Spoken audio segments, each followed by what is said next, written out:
Chicago. And I'm so pleased to welcome our artist-led gallery tour, Brendan Fernandez and Monique Meloche in conversation with Julie Rodriguez-Woodhull.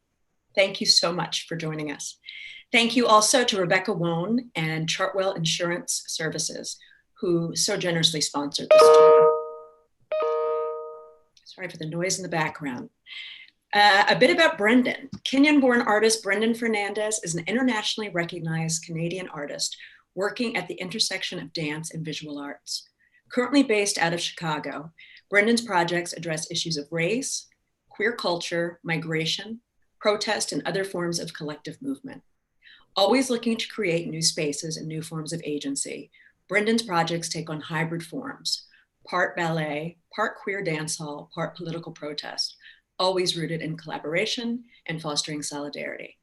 Brendan is a graduate of the Whitney Independent Study Program and a recipient of the Robert Rauschenberg Fellowship. In 2010, he was shortlisted for the Sobey Art Award, and he's the recipient of the prestigious 2017 Canada Council New Chapters Grant. Brendan is also the recipient of Artadia Award, the Smithsonian Artist Research Fellowship, and that's from 2020, congratulations, and a Lewis Comfort Tiffany Foundation grant. His projects have shown at the 2019 Whitney Biennial, Solomon R. Guggenheim Museum, the Museum of Modern Art, the Getty Museum, the National Gallery, and the list goes on. National Gallery of Canada, apologies, and the list goes on. He is currently artist in residency and faculty at Northwestern University and represented by Monique Meloche Gallery in Chicago.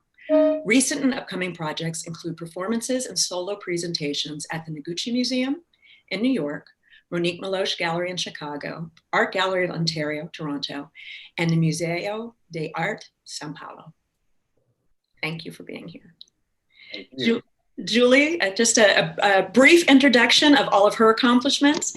Julie is currently director of UC Berkeley Art Museum and Pacific Film Archive, BAMFA, where she leads the strategic and artistic vision to promote artistic dialogue, equity, and interdisciplinary teaching and learning in exhibitions, collections, and programs. That's a big feat, Julie. Prior to joining BAMFA, she was director and chief curator at DePaul Art Museum in Chicago and a curator at the Museum of Contemporary Art, Chicago. During the last 20 years, she's organized more than 100 solo and group exhibitions, including Brendan Fernandez, The Living Mask, and Rashid Johnson, Message to Our Folks, which have been presented at museums across the US, including MCA Chicago, Solomon R. Guggenheim Museum, and Perez Art Museum. In 2019, Julie was named Chicagoan of the Year in Museums by the Chicago Tribune and was named one of Chicago's Art 50 Visual Vanguard by New City in 2015, 2017, and 2019. She's also a senior fellow in the Institute for Curatorial Research, was previously Research and Practice at the School of the Art Institute of Chicago. Thank you both so much for being here. In a moment, Julie, I will have you take it away, but I think we've got some film footage of the current exhibition at Monique's. As a multidisciplinary artist, I think a common thread in my work is the use of dance and sculpture and film as materials. But I also think that, conceptually, ideas of hegemony, dismantling structures of power, finding ways to find social solidarity are the main crux of how I make and think about my work. I definitely think about ways of community. I think about queer spaces, safe spaces. And so conceptually, it's about finding ways for people to see themselves as one, where we can find a space of solidarity. I also think about it through the experiences of my everyday life through counterculture. And so process for me is one that comes from experience. It's based on lived and historical experiences. I reference my identities as a queer person, as a Kenyan, Indian, Canadian, American. I moved to Chicago in 2016, and immediately I felt welcomed by the Chicago art community and just Chicago in general. So one thing that I find a huge connection is the amount of support, the amount of community, the exchange and sharing that is just open-ended and continues. So I'm really excited to still be a part of this community and call it my family. My name is Brendan Fernandez, and I'm a multidisciplinary artist that works between the intersection of dance and visual arts. as a multi.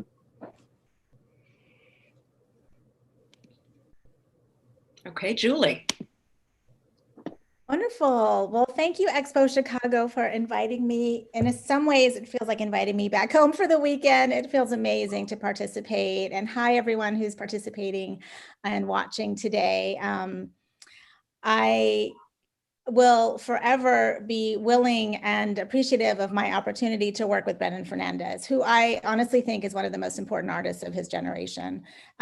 His work is forever pushing ideas, pushing materials, and opening up dialogue, I think, in a way that I haven't seen in a very long time. And I also think his material explorations are surprising. And maybe that's an element of Brendan's work that I always kind of find surprising and unexpected, but also so profoundly important and urgent.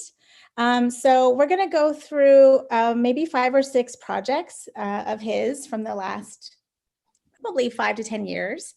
And I thought, Brendan, it might be helpful to trace a thread in a way throughout all of the projects, because there are so many overarching concerns of the work, and so many concerns of the work. I feel like the work is so layered and can be approached from so many different directions.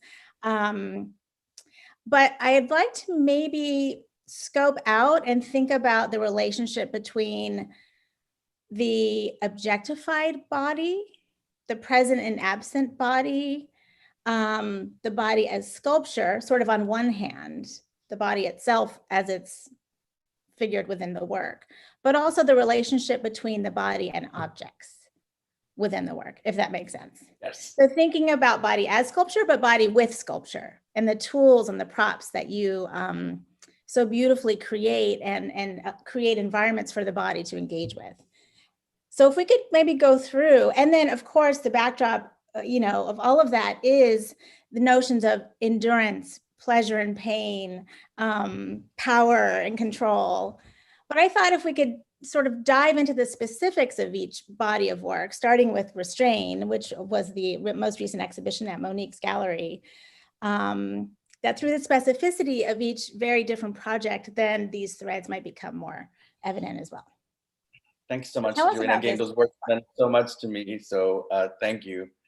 Yeah, no, I think that, my work deals with the kind of intersectionality, the kind of being hybrid. A lot of my work is always one thing or another thing, which kind of is, a metaphor for myself. I'm, even culturally, I'm so many things, but people always want me to be static and to identify as one thing. But I'm always like, I'm this and I'm that, and I'm allowed to be that. And I think even through like cultural identity, I also think about it through the specificity of my everyday experiences of counterculture. Ballet is part of my culture. Punk rock growing up was a big part of my culture. So those are the sort of things that I think the crux of all my work comes down to social hegemonies, the kind of idea of dynamics of power. So like when I think about ballet, it's about a dynamic of power. When I think about cultural identity, I think about it through, my migration and my family's trajectory of being Indian who migrated to Kenya, who then migrated to Canada, and now my journey to the United States, the kind of ideas of, post-colonial, decolonial process, which again are ideas of power. And so I think at the end of the day, like the body in transition, as it's dancing, as it's laboring, the body as it migrates and tries to understand its traumas, all come down to the dismantling of power dynamics. And so whether it's, thinking through this work, for example, that's at Monique's gallery, and we had the show together in November, was thinking about, it was also coming off the crux of the Whitney Biennial where I did the piece Master and Form, which was commissioned originally by the Graham Foundation here in Chicago. I was thinking about the dynamics of power in ballet, but also the kind of questions of masochism. And so these pieces here, are looking at, rope bondage, a subcultural form of creating restraints. But I've been really thinking about the notion of how does one find freedom within restraint. So again, there's always this idea of power dynamics, but I'm trying to dismantle them and find new ways to exist. And I think right now in our current political, pandemic world we're living in, I'm really trying to really embody that and think about how do we challenge ourselves, our bodies, to find new ways of existing. And so Restrain was, these, they're bronze casts, then they're kind of hung from this kind of museum device that I always kind of use. I'm really interested in the apparatus of the museum. And we kind of worked on that a lot together when we did our show, but also the idea of, the lost body, the body that does not exist. So, here you have the ropes that would kind of restrain and hold the body in a position, but it's also the body's not there.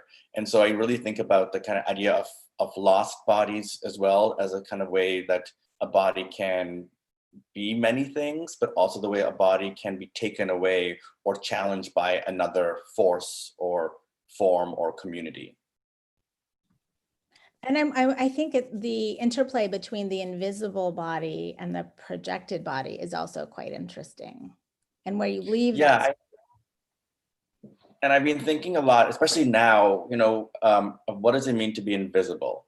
Like sometimes I think about invisibility as a space of power where, before I was like, I want to be seen. I want to be heard. But like, as a person of color, as a queer identifying person, like sometimes, I was like, why do I always have to be seen?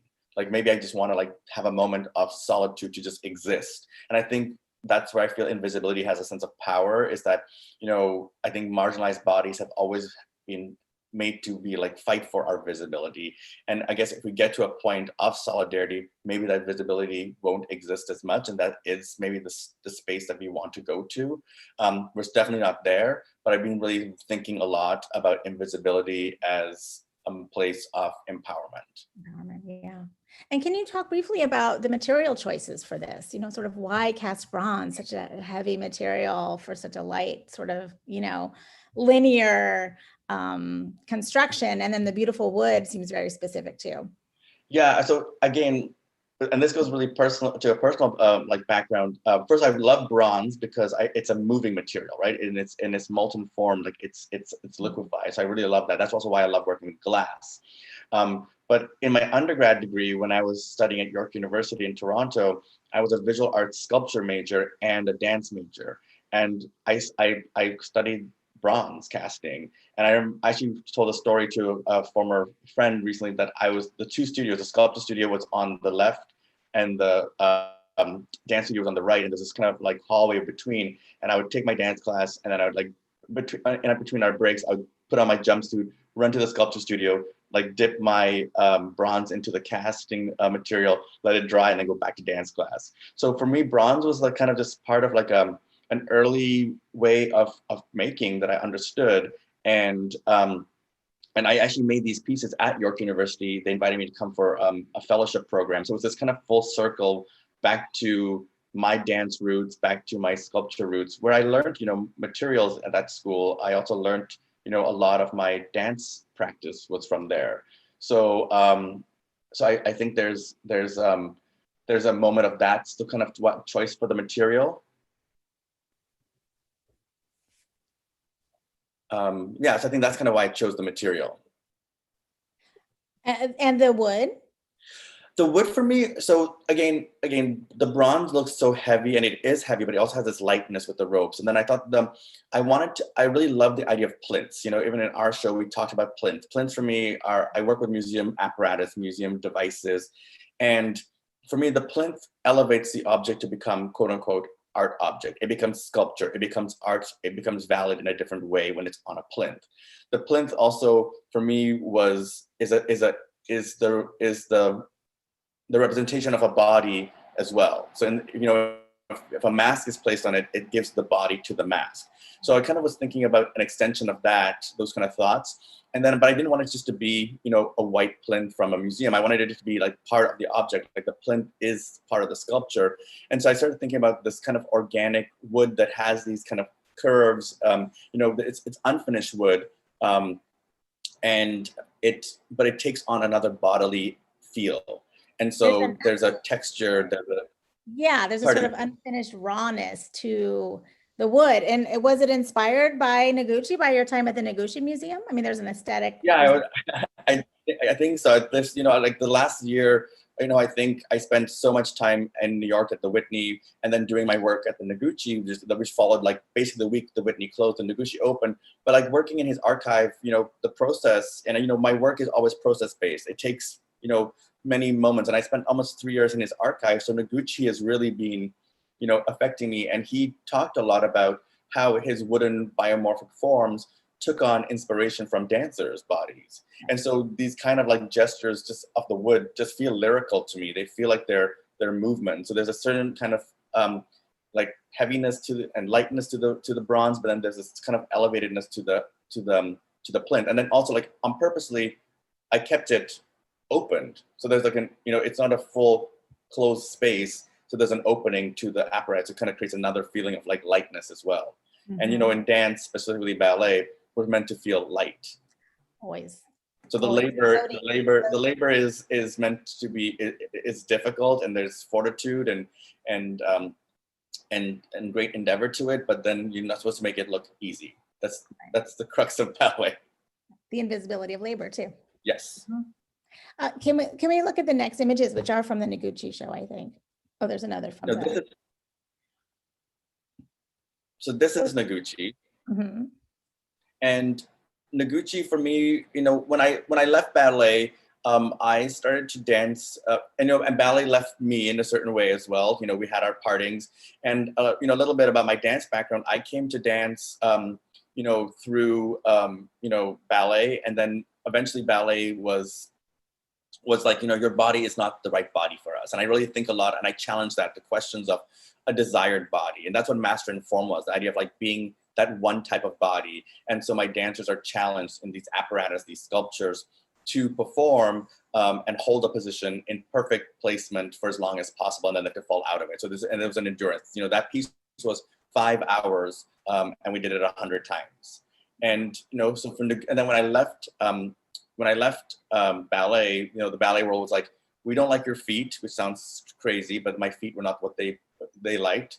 But they were also saying like, just go somewhere else. So at the time, Graham technique, Martha Graham, modern dance was coming out, and they were telling me to like go into, not in the history of ballet. Ballet happened, then modern. So when I left ballet, they told me to go to modern because that's the type of dance that will accept other types of bodies. And I always think about that word, the other dance form, because Graham is such a technical dance form. It's almost as rigorous and hard as ballet. It has its rules. Martha Graham had these incredible rules on how to make movements. And so I actually, when I was studying at York University, was training in Graham. And Graham is all about contracting the muscles. When you contract the muscles and you release them, then your body can move. And so it's very rigid and it's very hard on your body. And I tore my hamstring.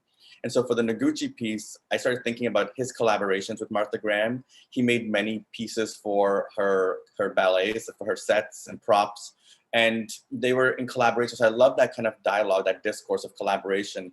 He made for her a rocking chair for a ballet called Appalachian Spring. And in Appalachian Spring, the rocking chair was 2D, it was flat, and she just sat on it.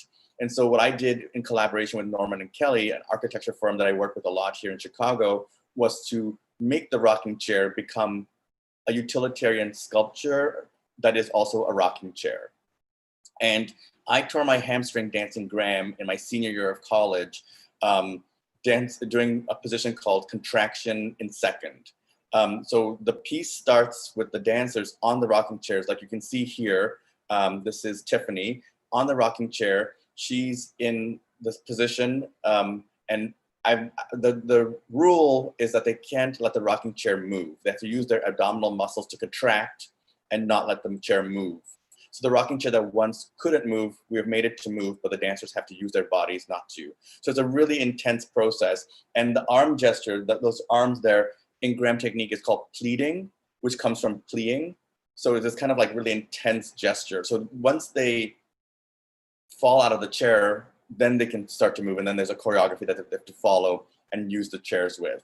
And so the piece kind of is an ode to my background in modern dance and my ending of modern with dance. Because after I tore my hamstring, I stopped dancing and even thinking about dance for maybe about 5 to 6 years before then I moved to New York, and then I started thinking about dance again. And so it's about the collaborations with Graham and Noguchi, but my history and my experiences with modern dance.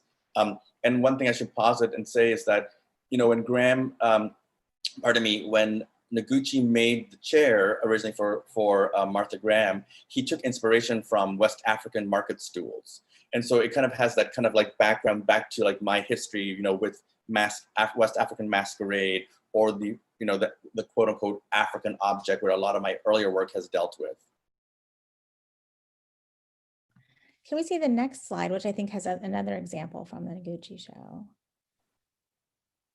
So here, this is so beautiful. And I wonder if you can just kind of speak about line in your work. I think it's so important.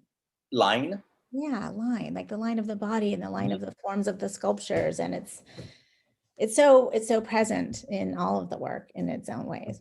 Definitely. And I think, line, when I walk into a space before I make an exhibition, I just have to feel the space. I think that's the dancer in me. I have to feel it. And, I think as dancers, and I collaborate with my dancers, and this is Hector, my dancers give their bodies to me, and I'm so grateful for them to collaborate that way, because it's very, generous of them. And so, but line for me is about the execution of, the body almost dehumanizing itself, but in a very aesthetic, beautiful way. And so when I play with my sculptures, for example, I always want them to kind of like mimic lines, or correspond to a line. So like their bodies become part of the sculpture. The sculpture is part of them. And I've been thinking a lot about this idea of like my work as body and sculpture, but also the idea that sometimes they are the same thing, other times they're different, because sometimes there are bodies in the space, sometimes there's no bodies in the space. And then working with museums, I've had to classify them as props at some point, and then as sculptures at another point. So there's that idea, again, that space of it being one thing or another, that idea of hybridity. In terms of prop versus sculpture, in what context do you need to make that distinction? Insurance or something? Yeah. Definitely insurance. And different museums have different rules. Like, for example, with the Whitney, we had this big scaffolding, this cage, is what I called it. And that was a space that they would go and release in and like take their stretches and their breaks. But there was a rule by the museum that they couldn't go 2 feet high, or they couldn't jump even 2 feet high, because if they jumped higher than that, it would become a different insurance claim. And I don't know what that means, so there's always different rules, but like the prop versus like sculpture is also the moments when they can touch it. The dancers can touch it during the performance, and then it becomes a prop. But as soon as the performance ends, it becomes a sculpture, and they can't touch it. I can't touch it. Like, so I've been thinking a lot about that idea. Code switching in a strange moment. Yes. Definitely. Can we see the next image? Oh, here. So right. This is the original chair here. This is the original chair that he made for Martha Graham. So the exhibition was actually a beautiful kind of collaboration. Like, my scaffolding space became, spaces for the dancers to move in. It also became spaces for Noguchi's to be placed on, and it became this like show that was, you couldn't tell the difference if it was like Noguchi, me, or Graham, which I loved. And I worked with Dakin Hart, the senior curator of the museum, after my months and years of research to come up with this idea. And then we installed a show called Body Space Devices. So objects that Noguchi had created for the body to be put into. And then we also assembled a number of sets that he made for Martha Graham. And then the show went on for a number of months, 6 months. And then 6 months slowly, I started to build my scaffolding into the space and interject my chairs. And then the dancers came in, and the dancers would work on, my chairs and perform on them, but they would also then perform in Noguchi sculptures. And there's, he made a number of sculptures called assembly sculptures, where he would assemble like these pieces of slate to come in together and create like these biomorphic bodies, and again inspired by dancers. And I remember like one day in the museum, they were like rehearsing how to put one together with the installation staff, and I was like, well, this is choreography, because they had to do it a certain way, because if you don't do it a certain way, the slate would break. So they had always had these maquettes, these dummies of those pieces. And so we had them all in the space. And one of the things was that the dancers had to go into that gallery space and start to build new Noguchis. And I love the idea that, again, newness. So they would also, even them interacting and holding the biomorphic form against their body, created like this scene of Noguchi sculptures. And tell us a little bit about how you find, not how you find your dancers, but what are you looking for each project with your dancers?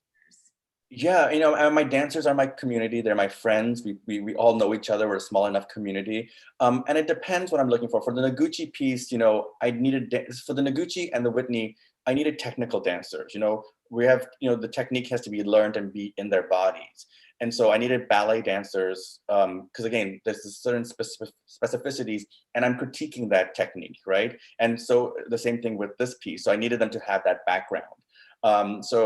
And it's very different to work with ballet dancers versus modern dancers versus contemporary dancers, because they all come with different skill sets, and all super talented, and they work in different ways. But for example, with the Whitney, I had to choreograph every minute of the piece, because the ballet dancer needs to know how to do it. They'll do it perfectly, and then you'll tell them to do it, retrograde it, and they'll do it. Their mind will just do it, but they can't improvise. Improvising is a skill that doesn't exist for ballet dancers. I've tried to challenge them. I'll be like, okay, let's improvise. And they'll be like, no, you tell us what to do. And that has been an interesting process to know. And I understand that because I come from that background. But, I think because of, growing up in Kenya and my family just liking to dance, I'm able to improvise, but that's a real important skill set. So I think dancers, like the modern dancers, for example, they can improvise and they can also take on tasks in a different way. So when I choreograph, at times it's task-based, where I'll give them very specific tasks to work through. But also when you said that, I work from my community, we all kind of know each other. Like I now in Chicago, like when I moved to Chicago, I talk to New York friends and they're like, oh, so-and-so is the person you should know. And then we just kind of all like link up with each other. And for many of them, I would presume this is perhaps the first time they've performed in a gallery setting or a museum. So I'm wondering how is that affecting their practice afterwards when you talk to them? What is the impact on them?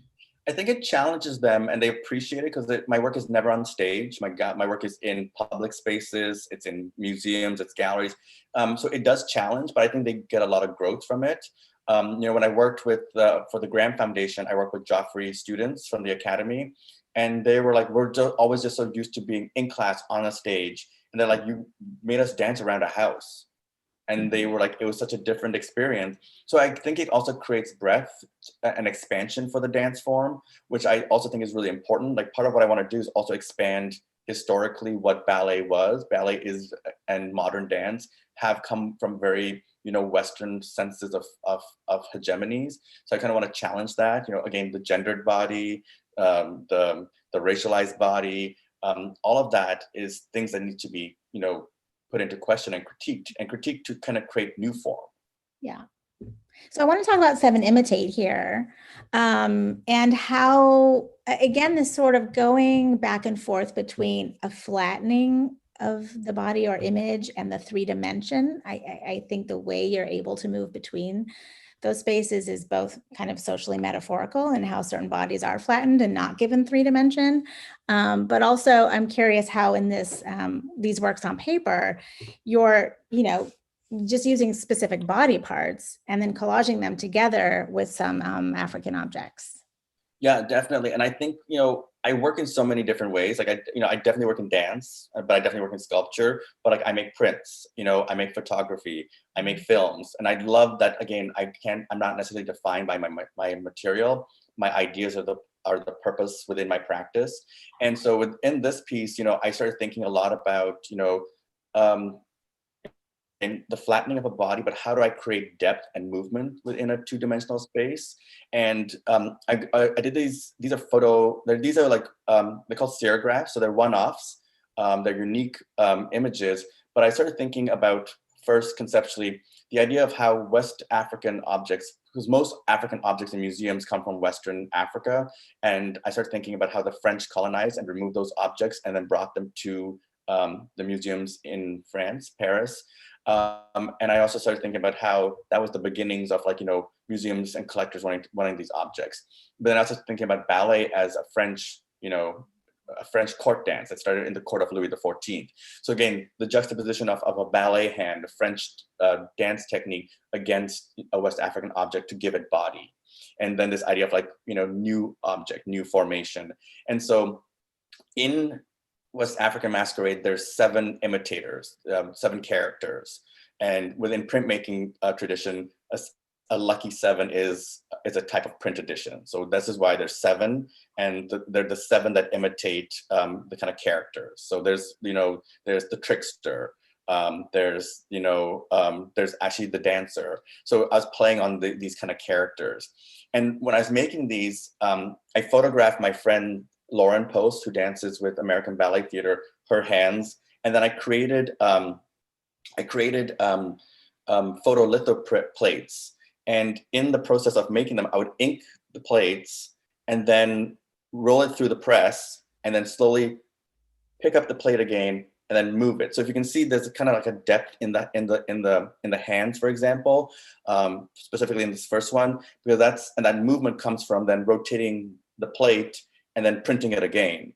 And so it became like a dance. It became like a choreography, the printing experience itself. And I love collage. I found this just to be a different way of making collage. So each of these prints are unique and they kind of speak to a way of kind of creating movement through a 2-dimensional space, but also acknowledging the kind of history of West African masquerade, the removal of bodies, because all of these objects, come with a masquerade, a dance. And when we put them in the museum space, the dance does not exist anymore. And so that's why, I think about lost bodies, the lost dances as well. So here I'm trying to reinstate a body to the object, but the body is quote unquote the colonial body that's giving it this romanticized, hybridization as well. And I think, these are on view right now at Monique Meloche Gallery. And it's just so nice to kind of see them all together because they kind of have this rhythm, this cadence, but they also have this strong narrative as well. Then I think we should talk about these in relationship to As One, which I believe are the next images. So sticking within the realm of 2-dimensional imagery. Let's see. So the next slide, I think, is As One. Oh, go back. Oh, we're back to Noguchi. Well, there's a view of the chairs, but then we can move on to the next. Yeah, so this is a nice view of the chair, and the chair again, was based on a West African market stool, and they were super heavy. When we made them, they're solid cherry, and they're these kind of and so the dancers initially, I asked them to, like, when we're rehearsing, I was like, I want you to carry them, and they're like, they're really heavy. So then I was like, and they look clumsy. So I was like, okay, let's change it. Let's drag it. And so this is Violetta, and she's kind of like dragging it across the space. And then they kind of do these like Martha Graham pleading gestures, and they kind of like open themselves and try to give their bodies to it. And it becomes really intense, but also super beautiful.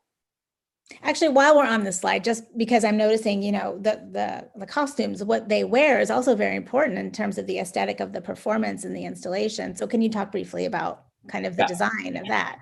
Definitely. And I always have to think about costume. I think when I make my works in this way, it's production, like even like I have to have, if there's 5 dancers on set, we have to have a cast of 15, because what I'm making them do is really difficult.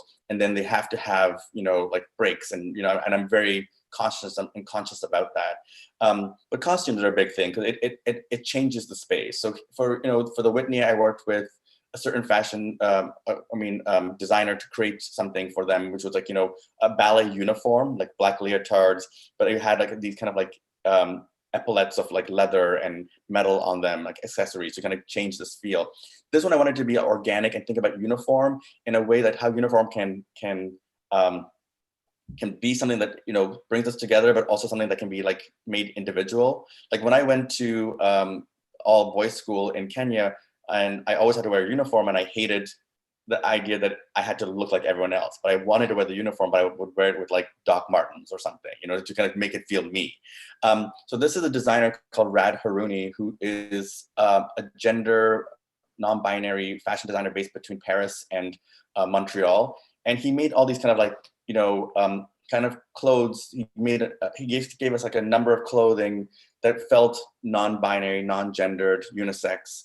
And they could pick whatever they wanted. And so they kind of made their costume each time. And it just became this thing that even within the piece, it was changing. And I love that idea that it would constantly change, and that they have agency to pick what they want to wear. So like, someone who identified as a male could wear a skirt or a dress, or their pants, so it just kind of went back and forth. And I love that about the kind of choice, to give dancers choice. And in terms of agency and choreography, how much agency do they have? Because you're certainly giving them parameters and instructions. And it seems in this project, perhaps there was a little bit more agency for them to improvise, whereas in Master Form, there was less so. So they both had about the same agency. Master Form was definitely more like formed like from minute 1 to minute whatever the end of the piece was. And they were always told, like, if you want to stop and sit down or leave the space, you can. But these ballet kind of ideas, and that's the masochism, is like, they'll just keep doing it.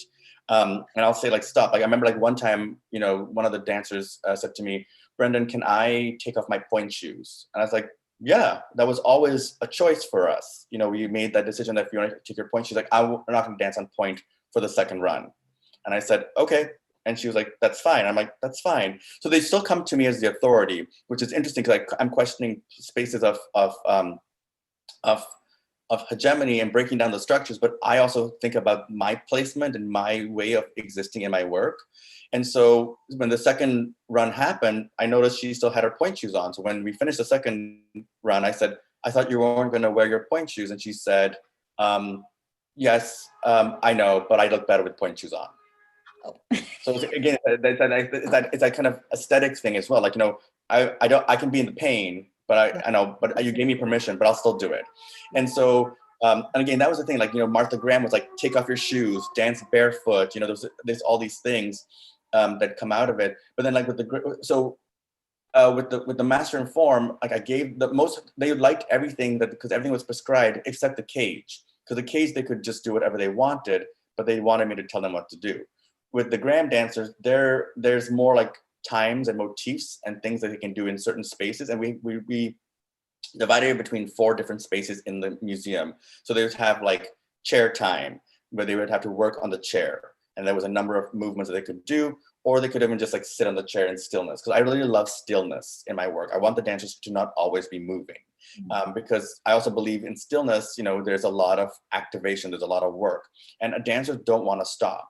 So one of the things I get my dancers to do is, like, I'll tell them, initially I would say, count 8 counts of 8 and then start moving again. They're kind of really fast. So now what I tell them to do is, like, sit in the chair and dance the solo in Swan Lake 4 times in your head. Wow. And then they can do that, because then they're just in that space and they're thinking about it and they're doing it in their head. So they're so activated. So stillness for me is a really important part. So for this piece, there was a lot of, and I think in all of my pieces, there's a collaboration, a conversation, a dialogue to find out what they're doing. They'll tell me too, like, they'll say, this floor is really slippery. This floor is too hard. And so we'll find ways of, like, working through it. So, like, definitely at the Whitney, there was no jumps because the floor is really hard. Right.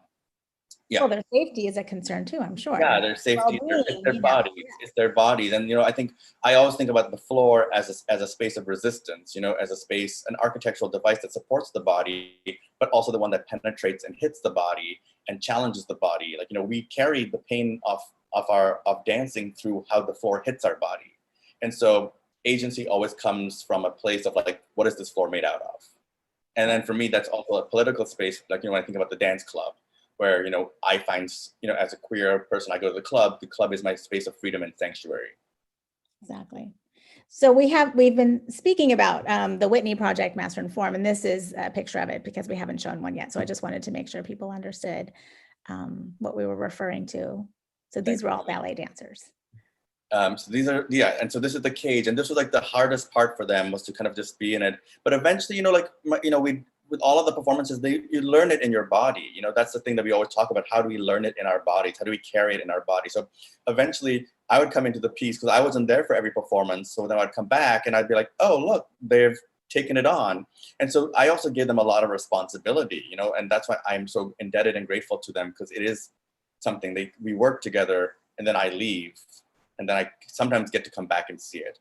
And with both these projects, something that was really important is that it was a continuing process.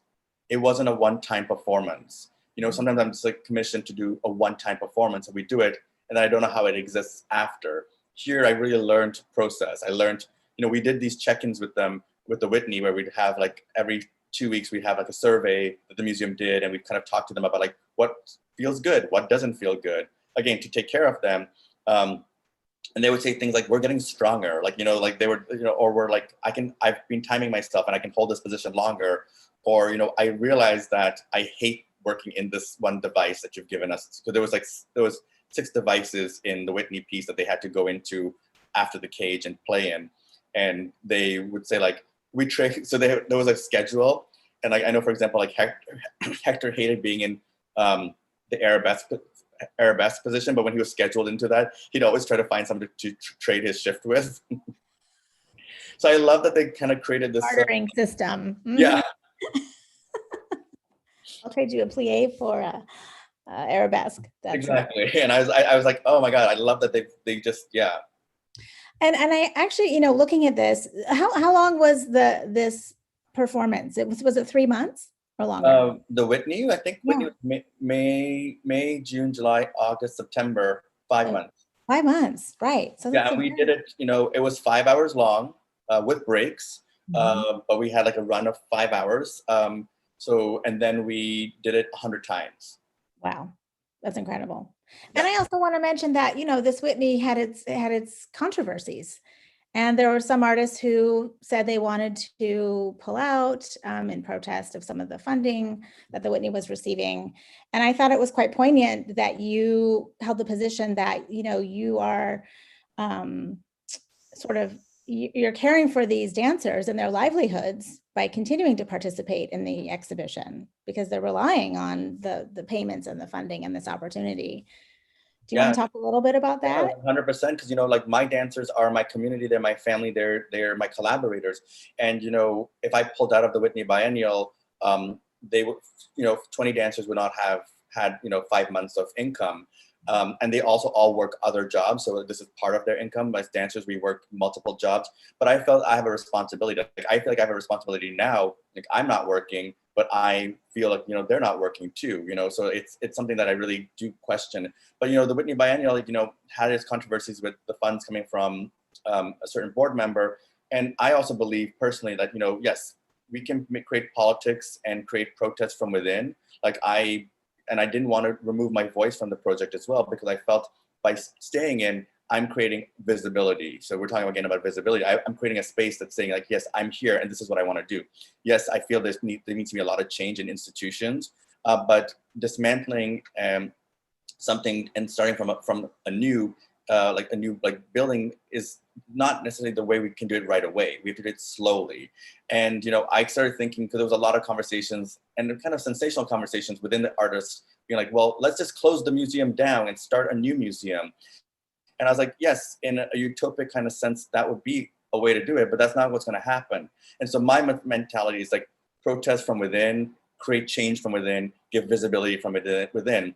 And, you know, so I started talking to my dancers about this metaphor of, instead of breaking down the whole institution, and why don't we start creating new doorways, new windows, so that we can create new pathways. And again, still change, but we are doing it in a different way instead of this kind of sensationalized way. So for me, it's about change from within.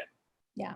Well, and I actually think that segues well into the kind of museum collection-based projects that you've done, including the photo series as one, and then also our project at DePaul Art Museum. Yeah, and these are partially, you know, the works that were in our show together. And again, thinking about the ballet body, reinstating, you know, itself as the, a gesture or an extension to the African object that was removed from its place of origin. And I was thinking a lot about, excuse me, with these photographs, how Louis XIV choreographed his court to bow to him. And that was the foundations of ballet, the way that, his court would give their body to the audience. And I also think about the bow as a way that, you give your body, to somebody else. It's like a gesture of hierarchy, but at the end of a dance performance, the dancer gives their body and then the audience gives back. And so the bow also has, social dynamics of power. So within this piece, the dancers are, bowing to the objects, giving their bodies to the objects. It's an acknowledgement, it's an apology, but it's also a way of creating hybridity. And I wanted them to be like these kind of black and white photos that represented, the kind of history of black and white photographs where objects were taken like Picasso's studio, and creating this atmosphere.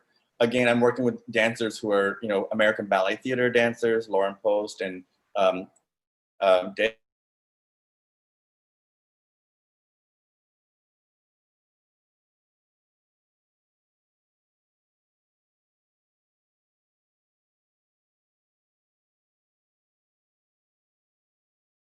As a bowing gesture to the king, to the court, but also this idea of hybridity again, the ballet body acknowledging, giving their body to this object. Mm-hmm. And then in the DePaul Art Museum show, we had a few series of yours in the exhibition. Oh yeah, we can keep going ahead.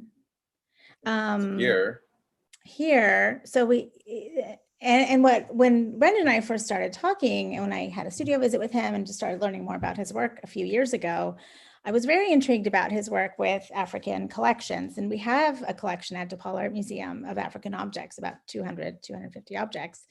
And within a contemporary art museum, I had so many questions about their role within the collection and in our program. And I thought Brendan was also asking so many interesting questions. And we decided to use it as a way to, in some ways, critique the museum, critique traditions of museum collecting, to really lift the veil and talk about provenance and documentation, and are these artworks or artifacts or objects, and how we contextualize them. And I love the As One photo series, and we ended up acquiring a piece from that series for the collection at the museum, because they so directly point to a kind of Western art historical understanding of African objects through a modernist lens, through, that era. And so I love that you're kind of complicating an understanding of how these objects circulate within the world. And so here's one image where you're using the stands that would be created to display masks, but then enlarging them to be more than life size, and then they become bodies themselves, this kind of gestural bodies. And this series is called Stand Tall. Is that right? Stand Tall. Yeah. And I was so great, and I'm so lucky. And our exhibition was an extension of this kind of research, where a number of museums, always have collections and they don't know what to do with them, because there's never always an Africanist on hand, in museums, but people bequest collections that they've had. And so it was really great to work with your collection and think about these ideas, deeper. And, yes, so Stand Tall I was in a collection in the University of Buffalo, and just working with their masks and seeing these little metal devices that create their stands. They're the supports again, so supports that hold the mask. And I was like, they look like little bodies. And I was like, I want to make them large, because when they make them large, they look like dancing bodies. But they are actually the devices that hold the mask object or the artifact object. And so I was thinking a lot about, our show and the questions of authenticity. And that's something that always comes up with African objects. What is authentic? What is an authentic object? How is it authentified? And many Africanists will authentify masks specifically by looking behind the mask to see if it has been performed, if it has been used in an everyday experience, because then it means it's been used in tradition, it's been used in ritual. And so there's this idea of finding the patina of the face behind the face. So another thing that we had in the DePaul show was we exhibited a series called Insiders, where I photographed the backs of African masks. And I think that might be the next slide. this is a nice slide to show the kind of like things.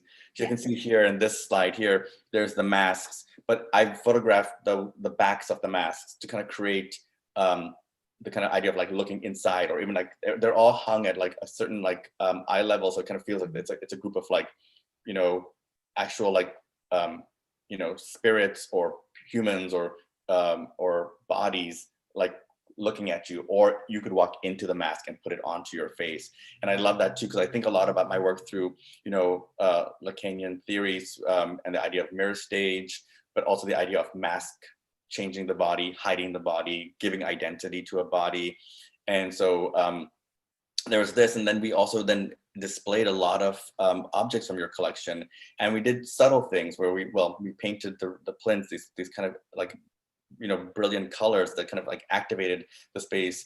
But, you know, objects are always placed in a very specific way. They're always like straight on, but we had them at different angles. When you walk by them, you always felt there was kind of like a sense of a gaze. Like I think we called this I called it the looking room, because like the masks are all kind of like confronting you. But then all these other objects, as you walk through them, are kind of giving you a sense of a gaze. And again, I remember us, Julie, walking through the space and sort of thinking about like, how will these feel? And we kind of were creating our own kind of like dance for the space.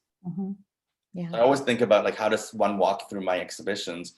You know, I'll kind of try to rehearse something to kind of create a feeling or you know, a sense of like what might create a kind of sense of movement for the trajectory of my audience as well. Yeah, it was wonderful. I want to be mindful of time and make sure we have some time for questions. So I think I might just ask you kind of, have you been able to work during quarantine, and what's next? Quarantine has been challenging. You know, there's been moments where I've been thinking like, you know, early on, like that, what is dance going to be like? I just did a really interesting piece with a number of performance artists in the current issue of Frieze magazine called Dancing Through the Pandemic, which was a really amazing way to release and think about what this means. So it's also online. So if you just write Frieze magazine, Dancing Through the Pandemic, I think it's called Still Move is the piece. But we really were thinking about it, and it gave me a way to really start to create and have hope. So one of the things I've been doing is I've been commissioned by the Art Gallery of Ontario to create a whole new live performance, created, rehearsed, performed live on Zoom. And I'm thinking about virtual space as safe space. And I've been thinking about in Zoom, the kind of crazy filters. If we all have this, I'm working with a graphic designer to create these filters that we'll all use so that we'll all feel in the same space. And it's about touch and intimacy without being touching and intimate. I've also been working with, for the piece in Sao Paulo, working with textile as prop. So this Maasai Kenyan textile to kind of question, you know, it becomes a cloak, it becomes a banner for protest, and the colors of this fabric create a noise. So this kind of idea of kind of like a kind of a crazy kind of feeling to it. I can show you really briefly on my phone. Oh, maybe I don't have it. That seems apt in Sao Paulo. It kind of reminds me of Elio Oiticica's Parangoles. These sort of, yeah. Oh, wow. Look at that. So in creating these kind of banners, and I've been really thinking about, you know, how if I place the textile on the floor, it becomes a little stage. But it can also, if they hold it together, it becomes a way of being 6 feet apart, so the dancers can move together. So I've been working on that, and I'm also working on a couple other projects, one in Greece and one in Athens. But I think this time to be still, like the moments where I definitely had feelings I've never experienced in my life, you know, but I also took it on to give myself time. Like last year was a very important year for me, and I was also like, what do I do now? So this idea of being still, which for me, I'm a very restless creature, gave me a moment to live a life that I haven't lived.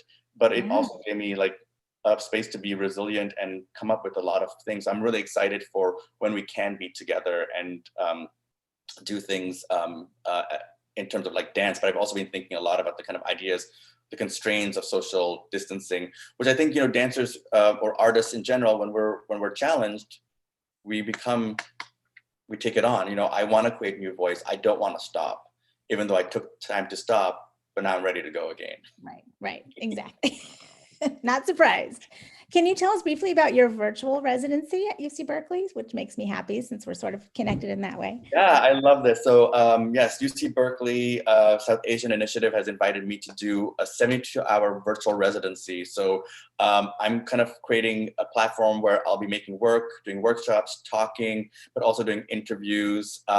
Sometimes you'll just sort of I'll be putting on virtual like filters, graphic filters that will talk about protest. And for me, again, we're all in it together trying to figure out what it's going to be. And I think that's sort of like frightening, but also exciting. And I know we've been talking about that. There's nothing right or wrong or what we can do or not do, but 72 hours and working with a number of amazing people from the South Asian Initiative at UC Berkeley. And so again, I love that we have this connection to kind of be collaborating again today, but also through your institution at Berkeley and, me here in Chicago. Amazing. Great. Thanks, Brendan. Okay, I'd like to see if there are any questions. Oh, the UC Berkeley dates. Monique is asking about the UC. The UC Berkeley dates are, it's in October, it's coming up. It's October 25th to the 27th.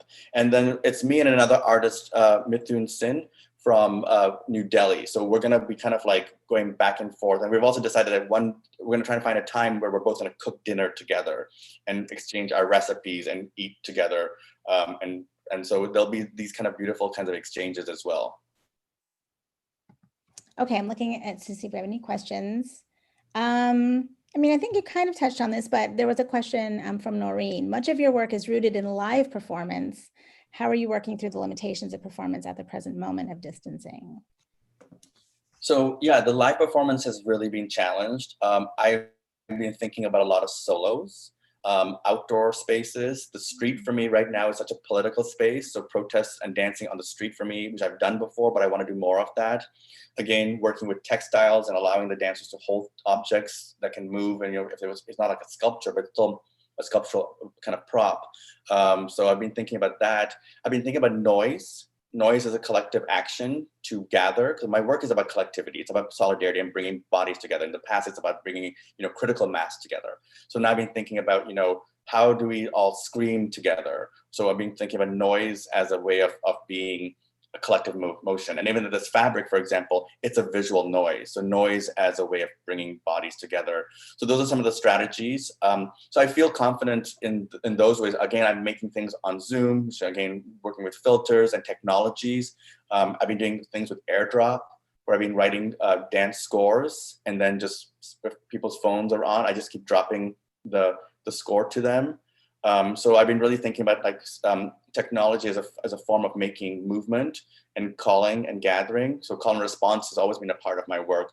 So I've been thinking about it in that way. But then I've also been thinking through space of, again, like making films. I just finished a film that will be shown, just showed at the Getty on an online platform called Freefall, but it'll be at the MCA Chicago this fall in a show called The Long Dream. And I've been thinking about dance with camera. The camera itself is an object that moves and creates gestures. And so camera choreography is something that I teach at Northwestern, but I'm also thinking about expanding and maybe making more dance films. So I'm in the process of thinking about that as well. Amazing. Thanks, Noreen. Great question.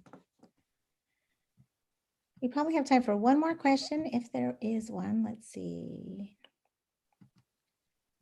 Oh, what are some of the positive changes or evolution to the arts that you see coming out of the pandemic? Yeah, and I think one, for example, is I think there's more political voice coming out in art. I think right now we need those voices to be challenged and to create radical, ways to think outside of the space we're living in.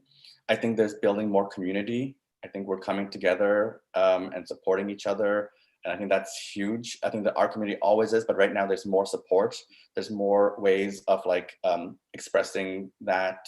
Even like the show at the MCA, for example, I'm super grateful for the MCA to bring in a number of Chicago-based artists to create, a platform for us to talk about what we're going through. And so I think community relationships and intimacies that way have become really important for sure. And I think that's something that I felt through this moment.